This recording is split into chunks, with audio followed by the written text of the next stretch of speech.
Bismillahirrahmanirrahim. Assalamu alaikum. Very warm good evening to one and all of you present here. As you know that we gathered here in order to celebrate the thought-provoking insight by our students. As you see the tagline, in order to enlighten and empower, and also we have envisaged this program. Marcus Talk or M Talk is meant to showcase the talents of our tiny or the young talents. I do welcome one and all, especially our chief guest, Mr. S.A. Ajims, renowned media person who has been behind Media One for 13 years, and our honorable manager, Mr. Miran Ali PM, who is always behind new thoughts and also new programs in order to showcase the school in an excellent way. Also, I welcome our executive officer, Mr. T. Anis, who is a young-minded person who is always thinking with a vision and mission to always make the school in a better way and to imprint this type of things in our curriculum. Also, I welcome our honorable trust members, MC Abubakar sir, Khalid sir, and Mr. Abdul Ghafoor sir, and Iqbal sir, and all other dignitaries, especially our Vice Principal Zinat ma'am, Moral Director Sharif sir, and section coordinators, Mr. Ramla ma'am, and Naufi ma'am, Zubaida ma'am, and Musfra ma'am, and all other teachers who are behind this program since last 2-3 weeks in order to showcase these talents before you. And once again, I welcome one and all on behalf of Marcus family to this auspicious occasion of our M Talk. Let us cherish this moment and also let us enlighten the future of this young mind talented students. Thank you. Have a nice day. Thank you, sir, for your encouraging and inspiring words. Your guidance always motivates our students to aim higher. Now, it's time to hear from the president of today's program, a person who constantly supports and encourages students' development. I humbly invite a respected manager, Mr. Miran Ali PM, to deliver the presidential address.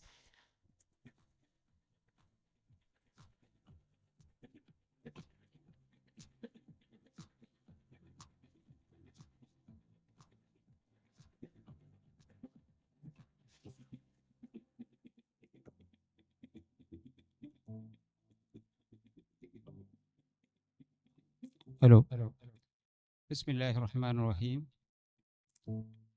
Very respected, prominent news person, Mr. Ajims, our principal, vice principal, and our trust members, dear parents, and very important, our students.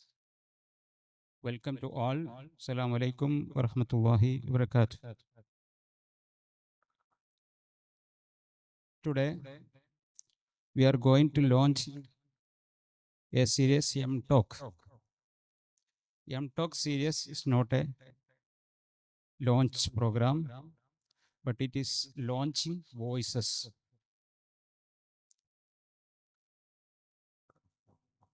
I am going to tell you a small story. One of our nearest school, very famous school, there was a brilliant student. He can answer all the questions. His thought process is very marvelous and attractive. Once the school decided to present that child and arranged a program, the lights on, mics on. He came to the stage, started the presentation, but the sound is not come out.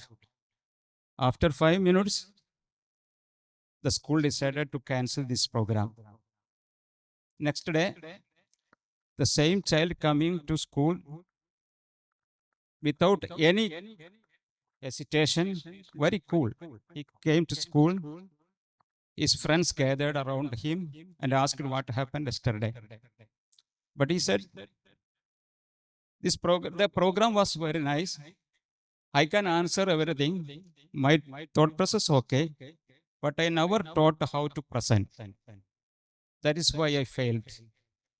So there is a gap. That gap is the answer M Talk series. So today our students inside the studio, tomorrow may be on the stage, after tomorrow may be in the world. So that is the importance. Okay, nice. Thank you. Thank you, sir, for your thoughtful words and valuable insights. Every great journey begins with a meaningful step, and today marks another inspiring beginning for our students.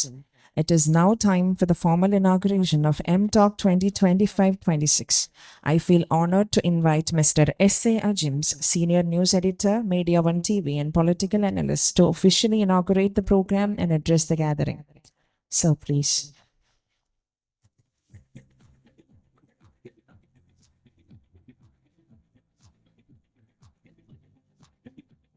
അസ്സലാമു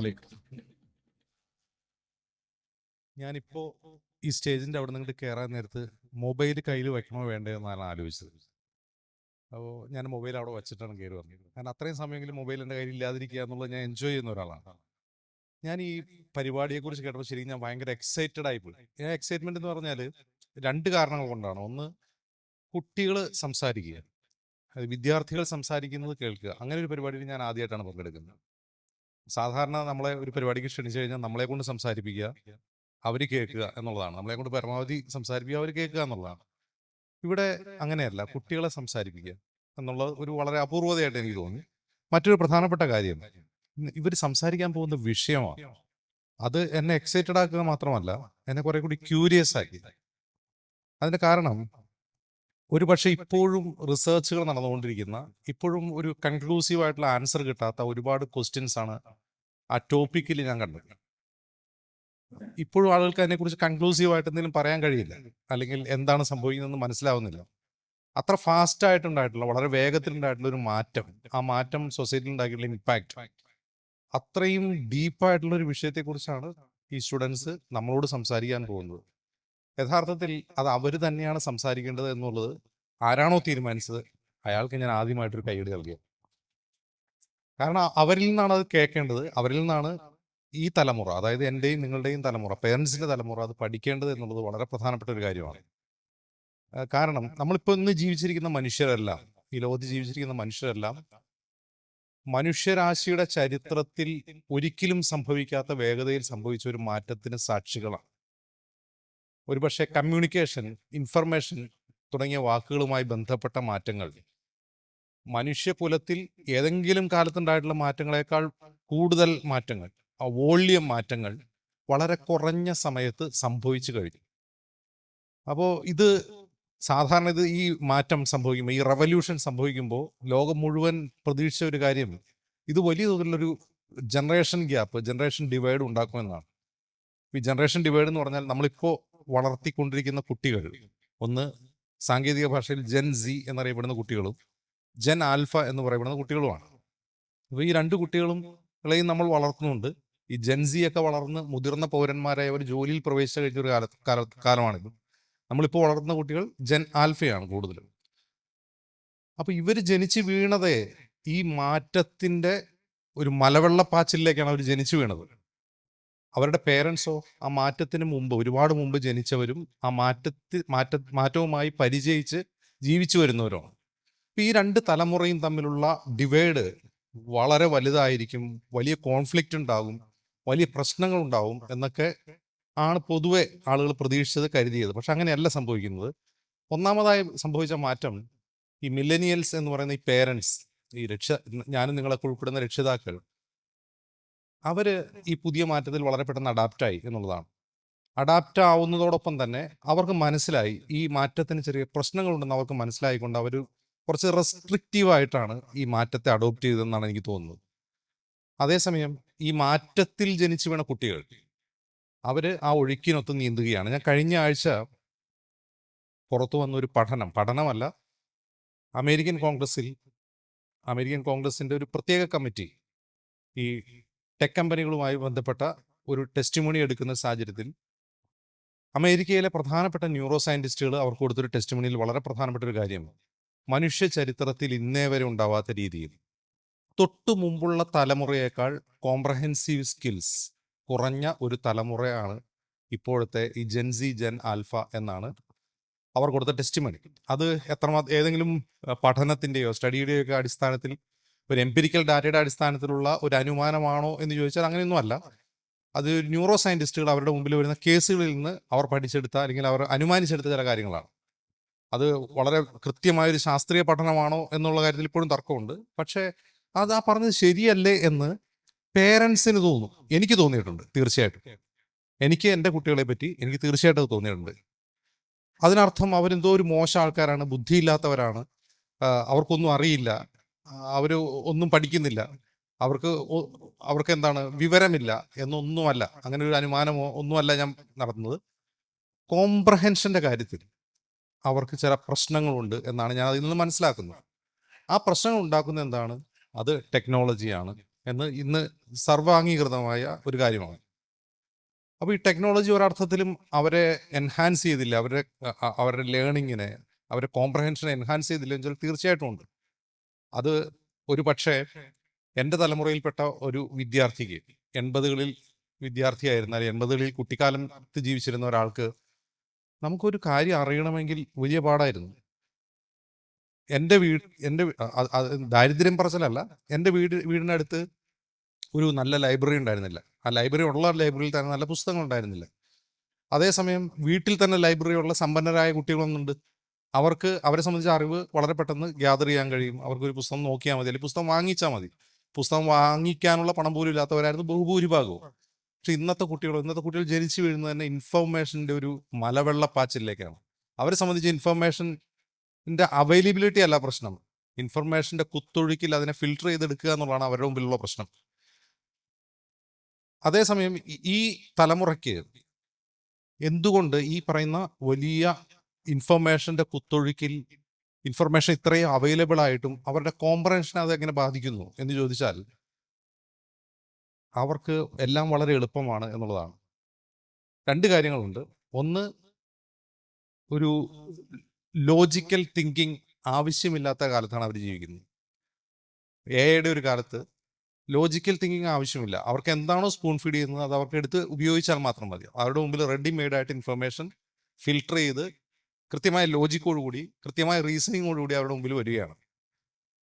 അത് എടുത്ത് ഉപയോഗിക്കുക എന്നുള്ളത് എവിടെ ഉണ്ട് എന്നറിഞ്ഞാൽ മതി. അവർക്കത് process ചെയ്യേണ്ട, അവർ ബ്രെയിൻ അത് പ്രോസസ്സ് ചെയ്യേണ്ട ആവശ്യമില്ല.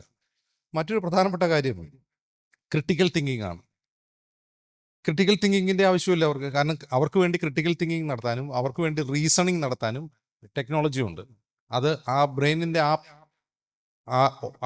എന്താണ് പറയുക, ആ പ്രവർത്തനം അവർക്ക് ആവശ്യമേ ഇല്ലാത്ത ഒരു കാലത്താണ് അവർ ജീവിക്കുന്നത്. പിന്നെ ഇതിങ്ങനെ എല്ലാം റെഡിമെയ്ഡായിട്ട് അവരുടെ മുമ്പിൽ നിൽക്കുകയാണ്. അവർക്ക് ഒന്നും ചെയ്യേണ്ട ആവശ്യമില്ല, അവരുടെ ബ്രെയിൻ ഉപയോഗിക്കേണ്ട ആവശ്യമില്ല. ആ ബ്രെയിൻ ഉപയോഗിക്കാതെ വരുമ്പോൾ സ്വാഭാവികമായി സംഭവിക്കുന്ന ഒരു കാര്യമാണ് അവരുടെ കോംപ്രഹെൻഷനിൽ വരുന്ന ഈ പ്രശ്നം. അല്ലാതെ അവർ ബുദ്ധിയില്ലാത്തവരോ കഴിവില്ലാത്തവരോ അവർക്ക് ചിന്തിക്കാൻ അറിയില്ലാത്തവരോ ഒന്നുമല്ല. ഈ പറയുന്ന ക്രിട്ടിക്കൽ തിങ്കിങ്ങും റീസണിങ്ങും ഒക്കെ അവർ മറ്റു ചില കാര്യങ്ങൾ ഉപയോഗിക്കുന്നുണ്ടാകാം. നമ്മുടെ വീട്ടിൽ, നമ്മുടെ സംസാരത്തിൽ അവർ നമ്മളെക്കാൾ നന്നായിട്ട് ആർഗ്യൂ ചെയ്യുന്നുണ്ടാവും, നമ്മളെക്കാൾ നന്നായിട്ട് ഡിബേറ്റ് ചെയ്യുന്നുണ്ടാവും നമ്മളുമായി.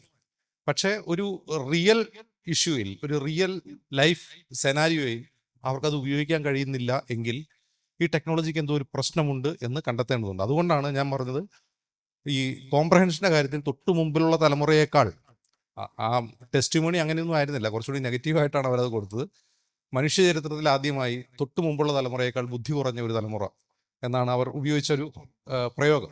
ഞാൻ അങ്ങനെ പോലും അതിനെ കാണുന്നില്ല. ബുദ്ധി കുറവായതല്ല പ്രശ്നം. ബ്രെയിനിൻ്റെ പല ഫംഗ്ഷനുകളിൽ ചില ഫംഗ്ഷനുകൾ ഉപയോഗിക്കേണ്ടതില്ലാത്ത വിധം ടെക്നോളജി അവരെ സഹായിച്ചുകൊണ്ടിരിക്കുന്നു എന്നുള്ളതാണ് പ്രശ്നം. ഇത് മാത്രമല്ല ഈ എംടോക്കിൻ്റെ പ്രധാന വിഷയങ്ങളെന്ന് എനിക്കറിയാം. പക്ഷെ ഞാൻ സൂചിപ്പിക്കുന്നത് ടെക്നോളജിയെ എങ്ങനെ ജാഗ്രതയോടെ വിവേചനത്തോടെ ഉപയോഗിക്കാം എന്ന് പുതിയ തലമുറയെ ബോധ്യപ്പെടുത്തുന്ന ഒരു പരിപാടിയായിട്ടാണ് എനിക്ക് തോന്നുന്നത്. കാരണം അത് അവർ തന്നെ ലേൺ ചെയ്ത് അവർ നമ്മളോട് പറയും എന്നാണ് ഞാൻ ഈ ടോക്കിലൂടെ, ഈ പരിപാടിയിലൂടെ ഞാൻ പ്രതീക്ഷിക്കുന്നത്. ഇത് ചെറിയ പ്രശ്നങ്ങളല്ല, ചെറിയ പ്രശ്നങ്ങളെ അല്ല ഉണ്ടാക്കുന്നു. ഒന്ന്, ടെക്നോളജി എഡ്യൂക്കേഷൻ്റെ കാര്യത്തിൽ, വിദ്യാഭ്യാസത്തിൻ്റെ കാര്യത്തിൽ വലിയ സഹായം ചെയ്തുകൊണ്ടിരിക്കുന്ന ഒരു കാലമാണ്. പ്രത്യേകിച്ചും കോവിഡ് കാലം മുതൽ നമുക്കറിയാം, എഡ്ടെക് കമ്പനികൾ ധാരാളമായി കൂണുപോലെ മുളച്ചു വന്നു. ചിലതൊക്കെ ചത്തൊടുങ്ങി, ചിലത് വീണ്ടും ഉണ്ടാവുന്നു, ചിലത് നിലനിൽക്കുന്നു. ഇങ്ങനെയൊക്കെ ആയിരിക്കുമ്പോൾ തന്നെ വിഷ്വൽ ലേണിംഗ് എന്ന് പറയുന്ന ഈ പുതിയ സാങ്കേതിക വിദ്യയുടെ, ടെക്നോളജിയുടെ പുതിയൊരു പ്രശ്നം വായനയെ അത് തീർത്തും ഇല്ലാതാക്കി എന്നുള്ളതാണ്. ഈ വായിക്കണം എന്ന് ഞാൻ എൻ്റെ കുട്ടികളോട് പറയുമ്പോൾ, എൻ്റെ വീട്ടിലെ കുട്ടികളോട് പറയുമ്പോൾ എന്തിനാണ് വായിക്കുന്നതെന്നാണ് അവർ തിരിച്ചു ചോദിക്കുന്നത്. ഞങ്ങൾക്ക് വായനയേക്കാൾ കൂടുതൽ കാര്യങ്ങൾ മനസ്സിലാവുന്നത് വീഡിയോ കാണുമ്പോഴാണ് എന്നവർ പറയുന്നു. അപ്പോൾ ഞാൻ അവരോട് പറഞ്ഞു കൊടുക്കാനുള്ള ഒരു കാര്യം, വീഡിയോ, അത് ഞാൻ ഏറ്റവും നല്ല ഉദാഹരണമായിട്ട് പറയുക ടെലിവിഷനുമായി ബന്ധപ്പെട്ടാണ്. ടെലിവിഷനെ പണ്ട് വിഡ്ഢിപ്പെട്ടി എന്നാണ് വിളിച്ചുകൊണ്ടിരുന്നത്. പഴയ കാലത്ത് ടെലിവിഷനെ വിഡ്ഢിപ്പെട്ടി എന്നാണ് വിളിച്ചത്. എന്തുകൊണ്ടാണ് ടെലിവിഷനെ വിഡ്ഢിപ്പെട്ടി എന്ന് വിളിക്കാൻ കാരണം? അന്ന് ഇൻ്റർനെറ്റ് ഇല്ല, ടെലിവിഷനും പത്രവും റേഡിയോയും മാത്രമേ ഉള്ളൂ. അപ്പോൾ ഒരാൾ പത്രം വായിക്കുന്നതും ടെലിവിഷൻ കാണുന്നതും തമ്മിൽ അജഗജാന്തര വ്യത്യാസമുണ്ട്. ഇന്ന് പത്രവായനയില്ല, അത് മറ്റൊരു കാര്യം. ടെലിവിഷൻ കാണുമ്പോൾ എന്താണ് സംഭവിക്കുക? ഞാൻ കുട്ടികളോട് പറയും, നിങ്ങൾ ടെലിവിഷനിൽ അരമണിക്കൂർ ഒരു വാർത്താ ബുള്ളറ്റിൻ കാണുക. അരമണിക്കൂർ വാർത്താ ബുള്ളറ്റിൻ കണ്ടിട്ട് നിങ്ങൾ എന്നോട് പറയുക നിങ്ങൾ എന്താണ് കണ്ടതെന്ന്. കുട്ടികൾക്ക് മാത്രമല്ല, മുതിർന്ന ആളുകൾക്ക് പോലും അരമണിക്കൂർ ഒരു വാർത്താ ബുള്ളറ്റിൻ കണ്ടിട്ട് അന്ന് നടന്ന സംഭവങ്ങൾ എന്താണെന്ന് അവരെന്തോ കണ്ടു, അവർക്ക് എന്തോ ഫീലൊക്കെ ചെയ്തു, പക്ഷെ അവരെന്താണ് കണ്ടതെന്ന് അവർക്ക് പറയാൻ പറ്റുന്നില്ല. കാരണം അത് മാധ്യമങ്ങളിൽ ഏറ്റവും മോശമായി കോംപ്രഹെൻഡ് ചെയ്യുന്ന ഒരു മാധ്യമമാണ് ടെലിവിഷൻ. ടെലിവിഷൻ ഒരു ഇൻഫർമേഷനും നമുക്ക് തരുന്നില്ല. ആക്ച്വലി ഒരു ഇൻഫർമേഷനും ടെലിവിഷൻ അതിൻ്റെ ഓഡിയൻസിന് കൊടുക്കുന്നില്ല. പകരം ടെലിവിഷൻ എന്താ ചെയ്യുന്നത്? ടെലിവിഷൻ ചില ഫീലിങ്സ് ഉണ്ടാക്കുകയാണ്. നമ്മളൊരു വാർത്ത കാണുന്നു, അപ്പോൾ ആ വാർത്ത ഉണ്ടാക്കുന്ന ചില ഫീലിങ്സ് നമ്മളെ ബാധിക്കും. ആ ദൃശ്യങ്ങൾ ചില ഫീലിങ്സ് നമുക്ക് കൺവേ ചെയ്യുമെന്നല്ലാതെ ഒരു ഇൻഫർമേഷൻ നമുക്ക് കൺവേ ചെയ്യുന്നില്ല. നമുക്ക് അതിനെക്കുറിച്ച് ചിന്തിക്കാൻ പറ്റില്ല. ടെലിവിഷൻ നമ്മളൊരു കാര്യം കണ്ടുകൊണ്ടിരുന്നിട്ട് അതിനെപ്പറ്റി ചിന്തിക്കാൻ പറ്റില്ല. അതേസമയം പത്രം വായിക്കുമ്പോഴോ, നമ്മളൊരു വാർത്ത വായിച്ചുകൊണ്ടിരിക്കുമ്പോൾ നമ്മൾ തന്നെ അതിനെ ക്രിട്ടിക്കലി അനലൈസ് ചെയ്യും, നമ്മളത് അതേക്കുറിച്ച് ചിന്തിക്കും, പിന്നീടും ചിന്തിക്കും. വായനയുടെ ഗുണം അതാണ്. അപ്പോൾ വായന ഇല്ലാതാവുകയും ഈ വീഡിയോ കണ്ടന്റ്സ് ധാരാളമായി കൺസ്യൂം ചെയ്യുകയും ചെയ്യുന്ന ഒരു കാലത്ത് സ്വാഭാവികമായി ഒരു തലമുറയ്ക്ക് സംഭവിക്കുന്ന വ്യതിയാനമാണ്. ഞാൻ അതിനൊരു തിരിച്ചടിയായിട്ടോ അല്ലെങ്കിൽ ഒരു മോശം കാര്യമായിട്ടോ ഒന്നും അല്ല ഞാൻ പറയുന്നത്. അത് സ്വാഭാവികമായിട്ട് സംഭവിക്കുന്ന ഒരു സൈഡ് എഫക്റ്റോ ഒരു ഇമ്പാക്റ്റോ ആയിട്ട് മാത്രമേ ഞാൻ അതിനെ കാണുന്നുള്ളൂ. ആ ഇമ്പാക്റ്റ് നല്ലതോ ചീത്തയോ എന്നുള്ളതാണ് പ്രധാനപ്പെട്ട പ്രശ്നം. അത് ഭാവിയിൽ മനുഷ്യരാശിയെ എങ്ങനെ സ്വാധീനിക്കും? ഇതിപ്പോഴത്തെ കുട്ടികളുടെ മാത്രം പ്രശ്നമല്ല, ഇനി വരാൻ പോകുന്ന തലമുറയിൽ മനുഷ്യരെങ്ങനെയായിരിക്കും? അങ്ങനെയുണ്ടല്ലോ, മനുഷ്യരെങ്ങനെയായിരിക്കും? മനുഷ്യർ എന്ന് പറഞ്ഞാൽ ക്രിട്ടിക്കൽ തിങ്കിങ് ഉള്ള, റീസണിങ് ഉള്ള, ലോജിക്കുള്ള ഒരു ജീവിയാണ്. ആ മനുഷ്യജീവികൾ ഇനി ഭാവിയിൽ ഇതൊന്നും ആവശ്യമില്ലാത്ത, ഈ തലച്ചോറിൻ്റെ ഈ ഫങ്ഷൻസ് ഒന്നും ആവശ്യമില്ലാത്ത ഒരു ഒരു ഒരു ജീവിയായി മാറുമോ എന്നുള്ളൊരു വളരെ ഭയാനകമായ ചോദ്യമാണ്. അത് AI ഉപജ്ഞാതാക്കൾ തന്നെ ഉന്നയിച്ചൊരു പ്രശ്നമാണത്. AI മാത്രമല്ല, ടെക്നോളജി നമ്മൾ എന്താക്കി മാറ്റുന്നു, നമ്മുടെ കൾച്ചറിനെ എങ്ങനെ മാറ്റുന്നു, നമ്മുടെ ബിഹേവിയറിനെ എങ്ങനെ മാറ്റുന്നു, നമ്മുടെ ചിന്തയെ എങ്ങനെ മാറ്റുന്നു, നമ്മുടെ ബയോളജിയെ തന്നെ എങ്ങനെ മാറ്റുന്നു. ഞാൻ പറയുന്നത് ബ്രെയിനിൻ്റെ ഫങ്ഷനെ കുറിച്ചാണ്. ഒരു വസ്തു, ഒരു അവയവം നമുക്ക് ഒരു അവയവത്തിൻ്റെ ഒരു പാർട്ട് നമുക്ക് ആവശ്യമില്ലാതെ വരികയാണ് എങ്കിൽ പിന്നെ അത് സ്വാഭാവികമായിട്ട് എന്ത് ചെയ്യും? കുറേ നാൾ ഫങ്ഷൻ ചെയ്യാതിരിക്കുമ്പോൾ അടുത്ത തലമുറയിലേക്ക് അതിൻ്റെ DNA പാസ് ചെയ്യാതാവുകയും അത് ആവശ്യമില്ലാതായി മാറുകയും ചെയ്യും. അപ്പോൾ ഇതൊരു വളരെ സീരിയസ് ആയിട്ടുള്ള, ഒരുപക്ഷെ സയൻറ്റിസ്റ്റുകൾ, സോഷ്യോളജിസ്റ്റുകൾ, ഡോക്ടേഴ്സ്, ന്യൂറോ സയൻറ്റിസ്റ്റുകളൊക്കെ ഡിസ്കസ് ചെയ്യേണ്ട വളരെ ഗഹനമായൊരു വിഷയത്തെക്കുറിച്ചാണ് നമ്മൾ. അതിൻ്റെ ആദ്യ ഇരകൾ എന്ന വാക്ക് ഉപയോഗിക്കുന്നത് ശരിയല്ല. അതിൻ്റെ ആദ്യത്തെ എന്താണ് പറയുക, ആദ്യം അത് ബാധിക്കപ്പെട്ട ഒരു തലമുറ നമ്മളോട് സംസാരിക്കാൻ പോകുന്നു. അപ്പോൾ യഥാർത്ഥത്തിൽ ഒരു ഇൻ്റർനാഷണൽ സെമിനാറിൽ ഡിസ്കസ് ചെയ്യേണ്ട വളരെ ഡീപ്പായിട്ടുള്ള, വളരെ ഗഹനമായിട്ടുള്ള ഒരു വിഷയമാണ് ഇന്ന് നമ്മുടെ കുട്ടികൾ നമ്മളോട് സംസാരിക്കാൻ പോകുന്നത് എന്നുള്ളത് യഥാർത്ഥത്തിൽ എന്നെ ആശ്ചര്യപ്പെടുന്നുണ്ട്, എന്നെ എക്സൈറ്റ് ചെയ്യിപ്പിക്കുന്നുണ്ട്. എനിക്ക് തീർച്ചയായിട്ടും അത് കേൾക്കണമെന്നും ആഗ്രഹമുണ്ട്. ഞാൻ അതുകൊണ്ട് തന്നെ ആ കുട്ടികൾ സംസാരിക്കുന്നത് കേൾക്കാൻ കൂടി ഞാൻ ആഗ്രഹിക്കുന്നുണ്ട്. മറ്റൊരു കാര്യം കൂടി നിങ്ങളെ ഓർമ്മപ്പെടുത്തുകയാണ്. ഞാൻ ഈ മുമ്പ് പറഞ്ഞ ടെക്നോളജിയുടെ മാറ്റം, അതിൻ്റെ വേഗത കഴിഞ്ഞ 25 വർഷത്തിനുള്ളിലാണ് ഇതെല്ലാം സംഭവിച്ചത്. ഒന്ന് ആലോചിച്ച് നോക്കുക. 2000 മുതലാണ് ഇന്ത്യ പോലുള്ള ഒരു 3-4 ലോക രാജ്യത്ത് ഇൻ്റർനെറ്റ് വരുന്നത്, ഇൻ്റർനെറ്റ് വ്യാപകമാവുന്നത്, മൊബൈൽ ഫോൺ വരുന്നത്. ഈ കഴിഞ്ഞ 25 വർഷത്തിലുണ്ടായ മാറ്റങ്ങൾ ഞാൻ മുമ്പ് പറഞ്ഞതുപോലെ മനുഷ്യരാശിയുടെ ചരിത്രത്തിൽ ഒരിക്കലും ഇത്രയും വേഗതയിൽ മാറ്റം ഉണ്ടായിട്ടില്ല.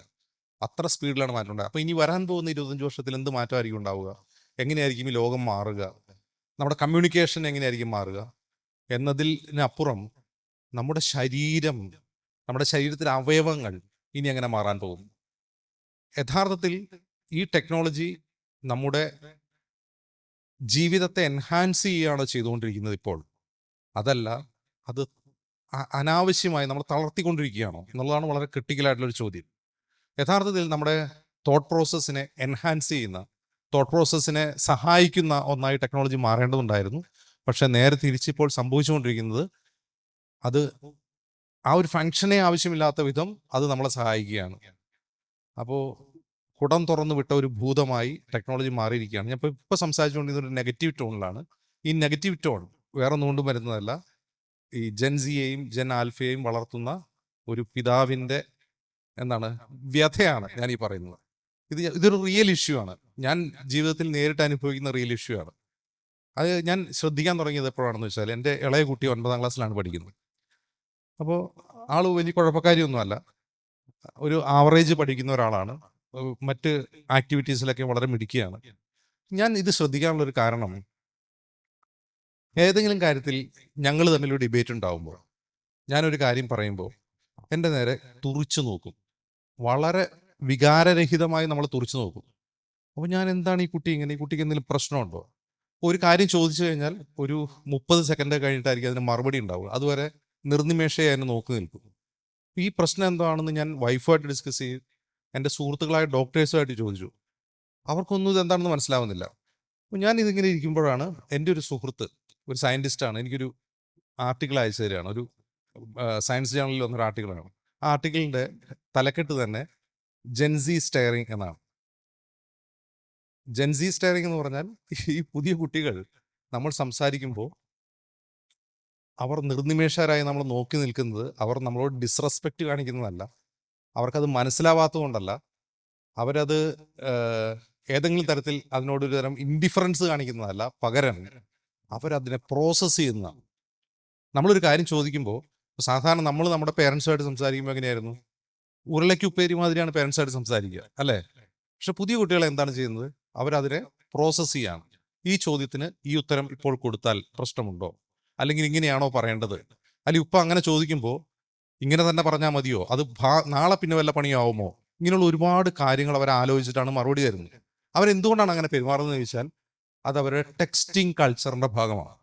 അവർ റിയൽ ലൈഫിൽ അവരവരുടെ കൂട്ടുകാരോട് സംസാരിക്കുന്നതിനേക്കാൾ, ക്ലാസ് മുറികളിലോ അല്ലാതെയോ, അവർ റിയൽ ലൈഫിൽ അവരുടെ കുട്ടികൾ നേരിട്ട് സംസാരിക്കുന്നതിനേക്കാൾ അവർ കൂടുതൽ സംസാരിക്കുന്നത് എവിടെയാണ്? ടെക്സ്റ്റിംഗ് വഴിയാണ്. അപ്പോൾ ടെക്സ്റ്റിംഗ് വഴിയാകുമ്പോൾ ഇപ്പോൾ ഒരു കൂട്ടുകാരനോട് ചോദിക്കുകയാണ്, നീ ഇപ്പോൾ എവിടെയാണ് എന്ന് ചോദിച്ചു, വേർ ആർ യു എന്നൊരു ടെക്സ്റ്റ് അയച്ചു കഴിഞ്ഞാൽ അവനൊരു 30 സെക്കൻഡ് ആലോചിക്കും. ഞാനിപ്പോൾ വീട്ടിലുണ്ടെന്ന് പറഞ്ഞാൽ അവനിപ്പോൾ ഇങ്ങോട്ട് വരും. അവൻ വന്നു കഴിഞ്ഞാൽ വലിയ ചൊറയാണ്. അപ്പം ഞാനിപ്പോൾ എന്ത് ചെയ്യണം? കുറച്ച് കഴിഞ്ഞിട്ട് മറുപടി കൊടുക്കാം. അതല്ലെങ്കിൽ എൻ്റെ പണിയൊക്കെ തീർത്തിട്ട് അവനോട് പറയാം, ഞാൻ വീട്ടിലുണ്ടാവും, വരട്ടെ എന്ന് പറയാം. അതുമല്ലെങ്കിൽ അവൻ എന്തിനാവോ വരുന്നത്? ഇങ്ങനെ ഒരുപാട് കാര്യങ്ങൾ അവൻ ആലോചിച്ചിട്ടാണ് ഈ വേറെ അറിവിന് മറുപടി കൊടുക്കുക. ഇതേ സെയിം പ്രോസസ്സാണ് ഇവർ റിയൽ ലൈഫിൽ എന്ത് ചെയ്യുന്നത്? അവരുടെ പേരൻസിനോടും ടീച്ചേഴ്സിനോടും കൂട്ടുകാരോടും ചെയ്തുകൊണ്ടിരിക്കുന്നത്. അപ്പോൾ ഇതിനു മുന്നിൽ ഭയപ്പെടുന്ന, ആശങ്കപ്പെടുന്ന ഒരുപാട് രക്ഷിതാക്കളുണ്ടെങ്കിൽ ഈ ഒരു ബിഹേവിയറിൽ യഥാർത്ഥത്തിൽ നമ്മുടെ മക്കൾ പ്രശ്നക്കാരല്ല. നമ്മുടെ മക്കൾ നമ്മളെക്കാൾ ബുദ്ധിയുള്ളവർ തന്നെയാണ്, നമ്മളെക്കാൾ ചിന്തിക്കുന്നവരാണ്. പക്ഷെ അവരുടെ തിങ്കിങ് പാറ്റേൺ മാറിക്കൊണ്ടിരിക്കുന്നു. അവരെങ്ങനെയാണ് ചിന്തിക്കുന്നതിൻ്റെ പാറ്റേൺ മാറുന്നു. അവർ സ്ലോ ആവുകയല്ല, അവർ കുറെ കൂടി ഡീപ്പായിട്ടാണ് ആലോചിക്കുന്നത്. പക്ഷെ അതിന് അവർക്ക് സമയം വേണം. ആ സമയം എടുക്കാനുള്ള കാരണം ഞാൻ മുമ്പ് പറഞ്ഞതുപോലെ ഈ റിയൽ ലൈഫിലെ സംസാരങ്ങൾ അവർക്ക് കുറയുകയും ടെക്സ്റ്റ് വഴിയുള്ള സംസാരം കൂടുകയും ചെയ്യുന്നതുകൊണ്ടാണ്. അപ്പോൾ ഞാൻ ഒരു 80കളിലെ ഒരു കുട്ടിയായിട്ട് ജനിച്ച ഒരാളാണ്. 80കളിൽ ജീവിച്ച കുട്ടിക്കാലം കഴിഞ്ഞു പോയ ഒരാളാണ്. അപ്പം എന്നെ സംബന്ധിച്ച് ഇതൊരു വലിയ ക്രൈസിസ് ആയിരുന്നു. പക്ഷെ ഞാൻ എന്ത് ചെയ്തു? ഞാൻ കുറച്ചുകൂടി അവരെ പഠിക്കാൻ ശ്രമിച്ചു, അവരുടെ ഭാഷ പഠിക്കാൻ ശ്രമിച്ചു, അവരെന്താണ് ചിന്തിക്കുന്നത് പഠിക്കാൻ ശ്രമിച്ചപ്പോൾ എനിക്ക് ലഭിച്ചൊരു ആശ്വാസം, എന്നേക്കാൾ ബുദ്ധിയുള്ളവർ തന്നെയാണ് എൻ്റെ മക്കൾ എന്ന് തന്നെയാണ്. പക്ഷേ ടെക്നോളജി അവരെ ചില കാര്യങ്ങളിൽ കുഴപ്പത്തിലാക്കുന്നു. കുഴപ്പം എന്ന് പറഞ്ഞാൽ നമുക്കാണ് അത് കുഴപ്പം, ചിലപ്പോൾ അവർക്കത് കുഴപ്പമായിരിക്കണമെന്നില്ല. ഇനി വരാൻ പോകുന്ന തലമുറ ചിലപ്പോൾ അത് അവർക്ക് നോർമലായിരിക്കും. അവർ നമ്മളെ ചിലപ്പോൾ അത്ഭുതത്തോടെ നോക്കും.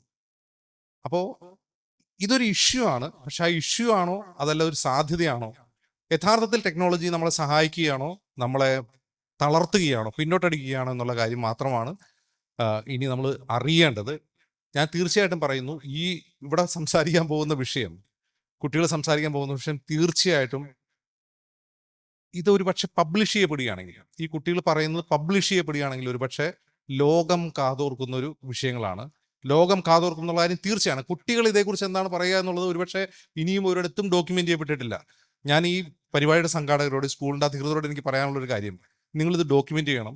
തീർച്ചയായിട്ടും ഇത് ലോകത്തെ കേൾപ്പിക്കണം. ഇത് ലോകത്തെ കേൾപ്പിച്ചാൽ തീർച്ചയായിട്ടും അത് ഇത്തരം പഠനങ്ങളെ സഹായിക്കും. ഭാവിയിൽ ഇത് സംബന്ധിച്ചുള്ള റിസർച്ചുകളെ തീർച്ചയായിട്ടും സഹായിക്കുമെന്നാണ് ഞാൻ ഉറച്ചു വിശ്വസിക്കുന്നത്. എന്തായാലും ഈ പരിപാടി സംഘടിപ്പിച്ച നിങ്ങളെ ഞാൻ തീർച്ചയായിട്ടും ഉള്ളുകൊണ്ട് അഭിനന്ദിക്കുകയാണ്. കാരണം നിങ്ങൾ ഫ്യൂച്ചറിസ്റ്റിക് ആയിട്ടാണ്, ഭാവിയെ ഓർത്തിട്ടാണ് ഈ പരിപാടി സംഘടിപ്പിച്ചെന്നുള്ള കാര്യം ഉറപ്പാണ്. നന്ദി.